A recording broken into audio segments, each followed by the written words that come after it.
من استطاع إليه سبيلا آمنت بالله صدق الله مولانا العظيم ببركة إن الله وملائكته يصلون على النبي يا أيها الذين آمنوا صلوا عليه وسلموا تسليما اللهم صل على سيدنا ومولانا محمد وعلى آل سيدنا ومولانا محمد وبارك وسلم وصل عليه الصلاة والسلام عليك يا سيدي يا رسول الله وعلى آلك وأصحابك يا سيدي يا حبيب الله الصلاة والسلام عليك يا سيدي يا سيد الثقلين وعلى آلك وأصحابك يا سيدي يا جد الحسن والحسين الہی دکھا دے دیار مدینہ الہی دکھا دے دیار مدینہ قیامت ہے اب انتظار مدینہ الہی دکھا دے دیار مدینہ قیامت ہے اب انتظار مدینہ اسی آرزو میں مٹا جا رہا ہوں اسی آرزو میں مٹا جا رہا ہوں کہ میری خاک ہو ہم کنارے مدینہ اور لگاؤں گا آنکھوں میں سرما سمجھ کر لگاؤں گا آنکھوں میں سرما سمجھ کر اگر ہاتھ آئے غبار مدینہ اور نصیر اپنی کوشش نہیں کام آتی نصیر اپنی کوشش نہیں کام آتی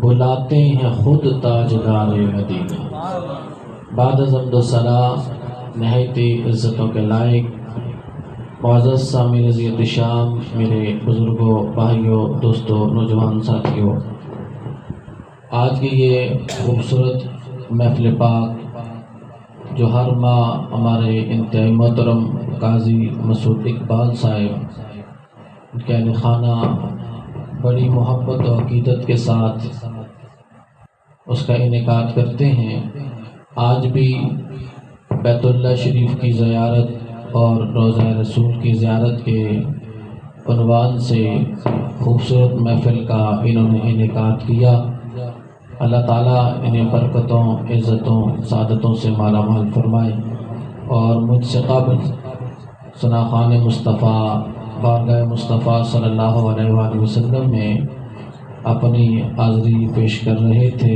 بالخصوص ہمارے انتہائی محترم بزرگ بھی ہیں اور ماشاءاللہ اس عمر میں بھی کملی والے آقا صلی اللہ علیہ وآلہ وسلم کی جس وقت نعت پڑھتے ہیں تو پتہ چلتا ہے کہ یہ جوانوں کو بھی پیچھے چھوڑ کے جا رہے ہیں میری محترم جناب سلطان محمود چشتی صاحب اور ہمارے انتہائی محترم مداح حبیب کبریا جو الحمدللہ نعت پڑھتے بھی ہیں اور اللہ کا یہ کرم ہے کرم بالائے کرم کہ وہ سرکار کی نعت بھی لکھتے ہیں میری محترم جناب محمد اشرف شہزاد صاحب اللہ تعالیٰ انہیں بھی عمر خضری نصیب فرمائے ہمارے بھائی محترم جناب محمد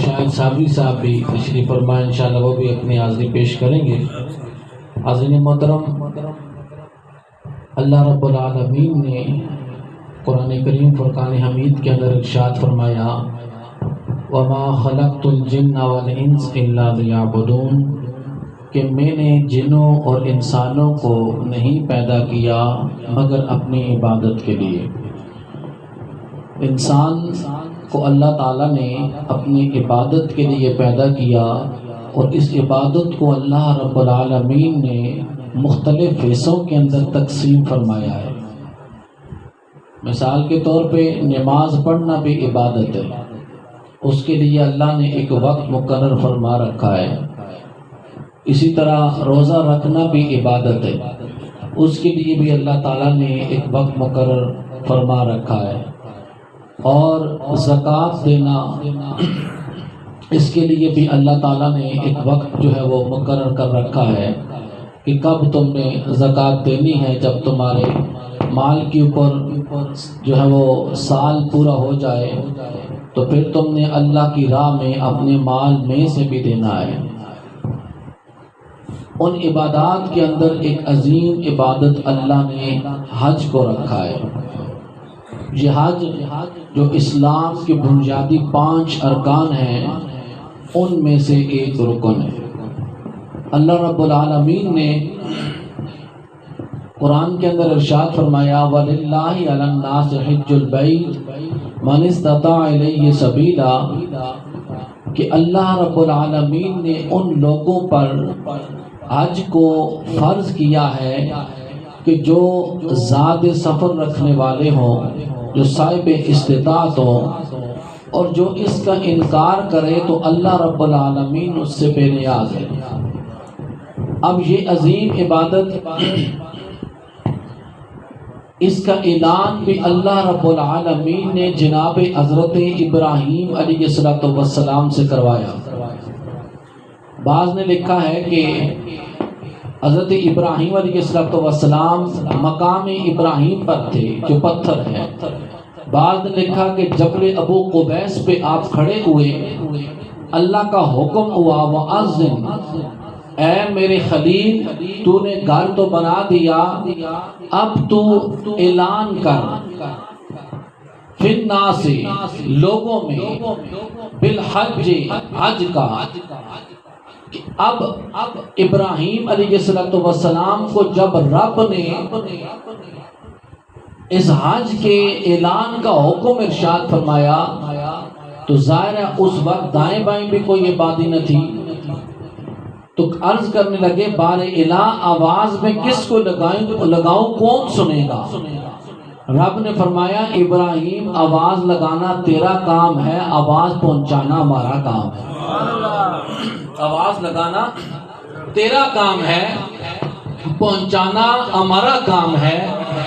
جس وقت حضرت ابراہیم خلیل اللہ نے جبل ابو قبیس پہ کھڑے ہو کر اعلان فرمایا، مفسرین کرام یہ لکھتے ہیں کہ رب ذوالجلال نے اس آواز کو مشرق و مغرب، شمال و جنوب میں رہنے والوں تک پہنچایا، یہاں تک کہ جو اپنی ماؤں کے رحموں کے اندر تھے، ماؤں کی رحموں کے اندر تھے ان تک بھی پہنچایا، باپوں کی پشتوں میں تھے ان تک بھی پہنچایا۔ یہ تو دھرتی والے ہیں، رب نے اس آواز کو عالم ارواح تک پہنچایا۔ جس نے ابراہیم علیہ السلام کی آواز سنی اور لبیک کہا، اللہ رب العالمین اس شخص کو اپنے گھر کی زیارت جو ہے وہ ضرور عطا فرمایا ہے اور فرماتا رہے گا۔ اور یہاں تک کہ جس نے ایک مرتبہ کہا لبیک اسے 1 مرتبہ، جس نے 2 مرتبہ کہا اسے 2 مرتبہ، جس نے 10 مرتبہ کہا یا 20 مرتبہ کہا، جتنی مرتبہ لبیک کہا اللہ نے پہلے بھی اسے اتنی مرتبہ اپنے اس گھر کی زیارت نصیب فرمائی۔ اور قیامت تک آنے والے ہر اس شخص کو جس نے بھی ابراہیم علیہ السلام کی آواز پر لبیک کہا تھا، اللہ تعالیٰ اسے اپنے گھر کی زیارت نصیب فرمائے گا۔ اب یہاں پر ایک بات کرنا چاہتا ہوں جو میرے عقیدے کی ترجمانی کرے گی۔ وہ بات یہ ہے، آواز لگانے والا تھا خلیل اللہ، زبان خلیل اللہ کی تھی۔ ہمارا بھی عقیدہ ہے کہ ہر طاقت دینے والا کون؟ بولو سارے، کون؟ اللہ ہے۔ خلیل اللہ ایک پتھر پہ کھڑے ہو کے آواز لگا رہے ہیں، دائیں بائیں سننے والا ہی کوئی نہیں، ایک اسماعیل ہے۔ اور بات میں تو نہیں کہہ رہا نا، اللہ کا قرآن کہہ رہا ہے، سورہ الحج ہے، آیت نمبر 27 ہے، آواز لگانے والا خلیل اللہ ہے اور ایک پتھر پہ کھڑا ہے۔ جب خلیل اللہ نے آواز لگائی تو ظاہر ہے کہ جو ماؤں کے رحموں کے اندر تھے، باپوں کی پشتوں میں تھے، عالم ارواح میں تھے، ان کے کانوں نے وہ آواز سنی ان تک یہ آواز پہنچی، انہیں طاقت کس نے دی؟ بولو سارے، طاقت کس نے دی؟ اللہ نے دی۔ آواز ابراہیم علیہ السلام خلیل اللہ کی تھی، اور ہر روح نے اس آواز کو سنا ہے، جس نے سنا ہے اس پاک در کی حاضری اس کا مقدر بن گیا۔ وہ کملی والے کے غلاموں، خلیل اللہ آواز لگائے، میرے جیسا گنہگار بھی چاہے اس وقت جہاں کہیں تھا، عالم ارواح میں تھا، اس نے سنا، اس در کی حاضری اس کا مقدر بن گئی۔ میں کہنا یہ چاہتا ہوں، اگر یہاں پہ رہ کر میں اغثنی یا رسول اللہ بلند کروں، میں اغثنی یا رسول اللہ بلند کروں، تو یہ کیسے ہو سکتا ہے خلیل اللہ کی آواز نکلے اور ہر نبی کا امتی اس آواز کو سنے بھی، لبیک بھی کہے؟ تو یہاں امتی اگر محبت کے ساتھ الصلاۃ والسلام علیک یا رسول اللہ وعلی آلک و اصحابک یا حبیب اللہ کی صدا بلند کرے، یا کھڑے ہو کر مصطفیٰ جان رحمت پہ لاکھوں سلام پڑھے، یا نبی سلام علیک پڑھے، تو یہ کیسے ہو سکتا ہے کہ وہ میرا رب حبیب اللہ کے کانوں تک اس آواز کو نہ پہنچا سکے؟ اگر خلیل اللہ کی آواز امتوں تک پہنچ سکتی ہے تو امتی کی آواز حبیب اللہ تک بھی پہنچ سکتی ہے۔ ہمارا عقیدہ کل بھی یہ تھا کہ یہ طاقت خدا دیتا ہے، اور آج بھی ہمارا عقیدہ ہے کہ یہ طاقت خدا دیتا ہے۔ یہ رب نے طاقت دے رکھی ہے، رب نے دی، یہ اس کی قدرت کے کرشمے۔ اس بحث میں اور تو نہیں جا سکتے۔ ایک موبائل ہمارے پاس پکڑا ہوا ہے، ہم جہاں چاہیں رابطہ کرنا چاہیں اس مطلوبہ بندے کا نمبر ملائیں گے، ہماری محبتوں کا وہ توجہات کا وہ مرکز بنتا ہے پہلے، پھر نمبر ملاتے ہیں، پھر اسی سے رابطہ ہوتا ہے۔ کدھر اس طرح ہے فون تسی ملاؤ جناب امریکہ ملیا ہوا کینیڈا، لیکن یہ آج کی سائنس یہاں تک یہ ترقی کر دی ہے، لیکن کملی والے کے غلاموں، روح کی بلندی کا تو ذکر اللہ قرآن میں فرما رہا ہے۔ ابراہیم تو نے حج کا اعلان کرنا ہے، پہنچانا آواز ہمارا کام ہے۔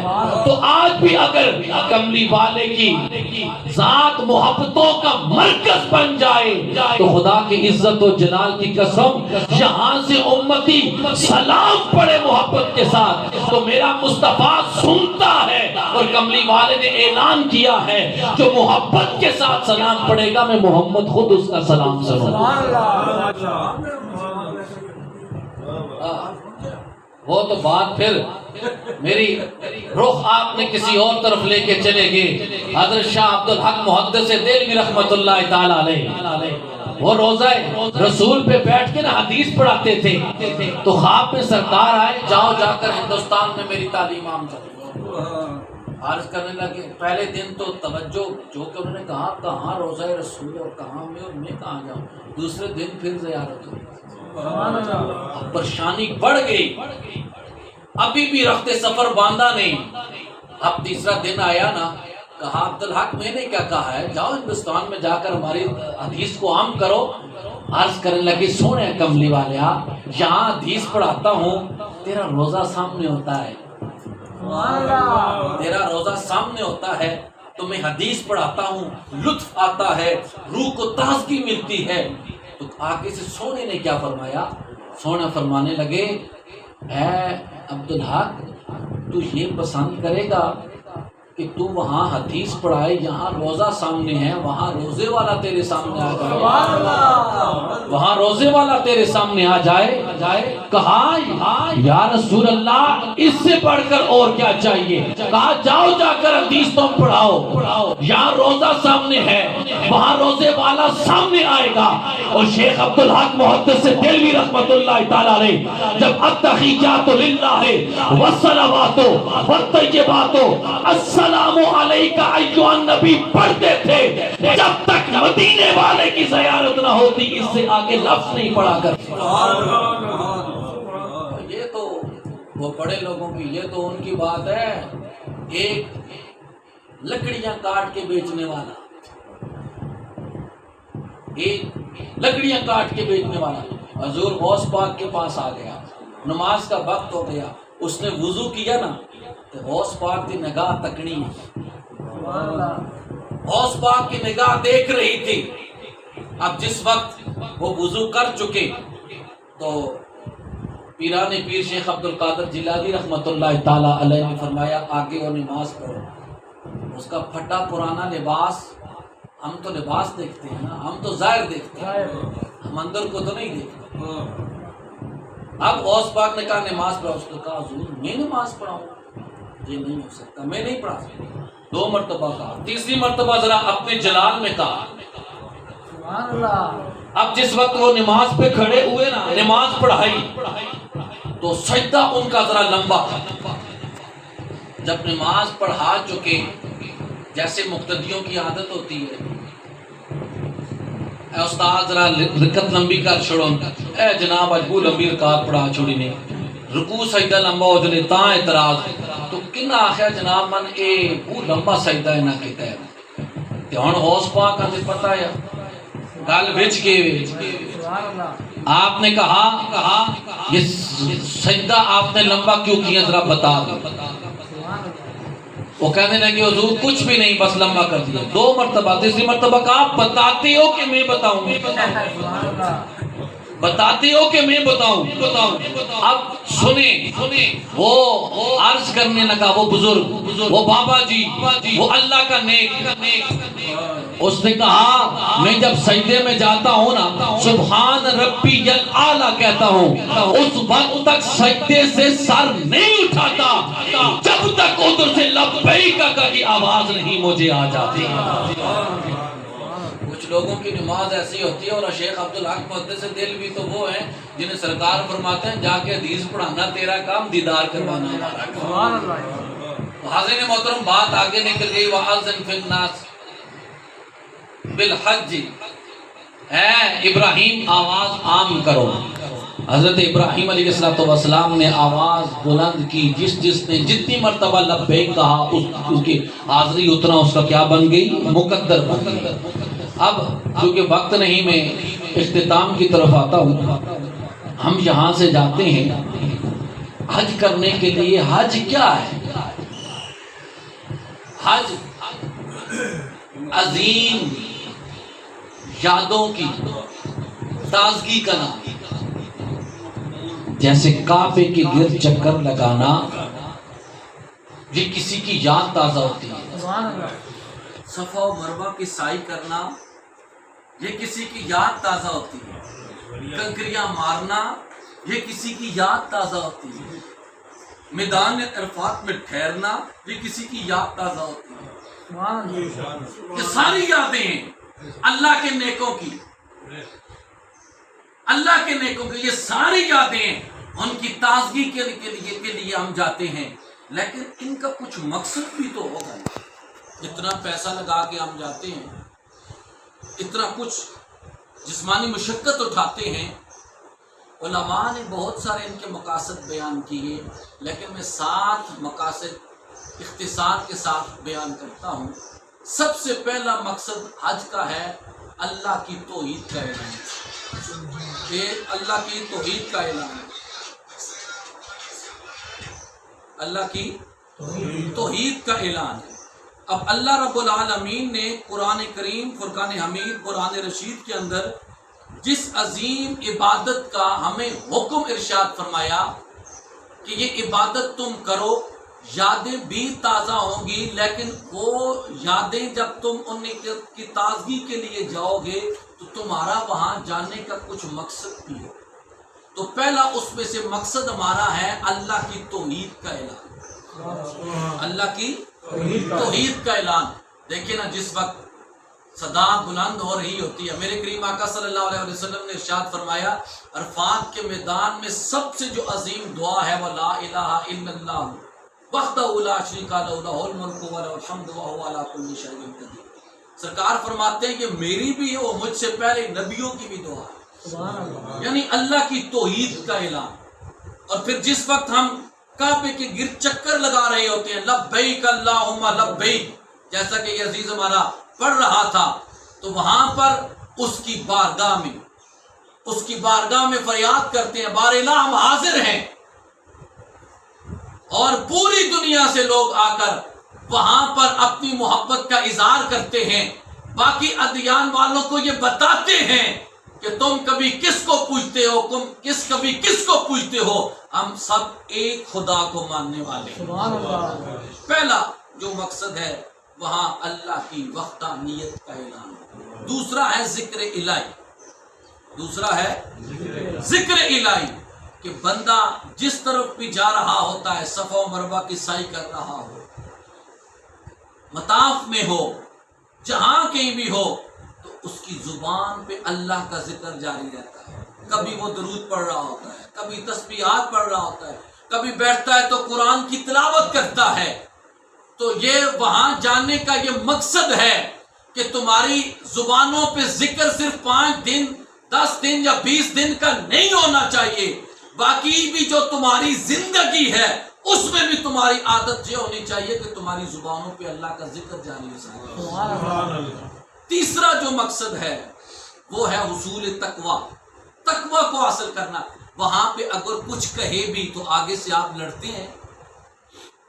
نہیں لڑتے نا، کوشش کرتے ہیں کہ ہمارے سے کوئی ایسا گناہ نہ ہو جائے جس سے رب ناراض ہو، گناہوں سے بچتے ہیں۔ وہاں پہ آپ چھوٹی چھوٹی نیکی کرتے ہیں کہ ہم کس مقدس سرزمین پہ آئے ہیں، یہاں پہ ہم سے کوئی گناہ نہ ہو۔ تو ظاہر ہے کہ تقوی نام ہی اسی چیز کا ہے، ہر چھوٹی سی چھوٹی نیکی کرنا اور چھوٹی سی چھوٹی برائی سے بچنا، یہی تقوی ہے۔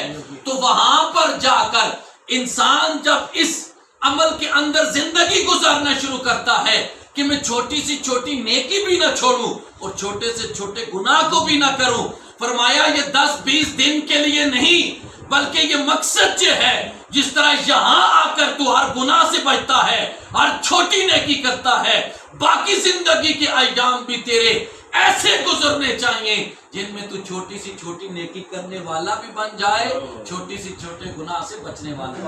سبحان اللہ۔ پھر اگلا مقصد ہوتا ہے گناہوں سے پاکیزگی۔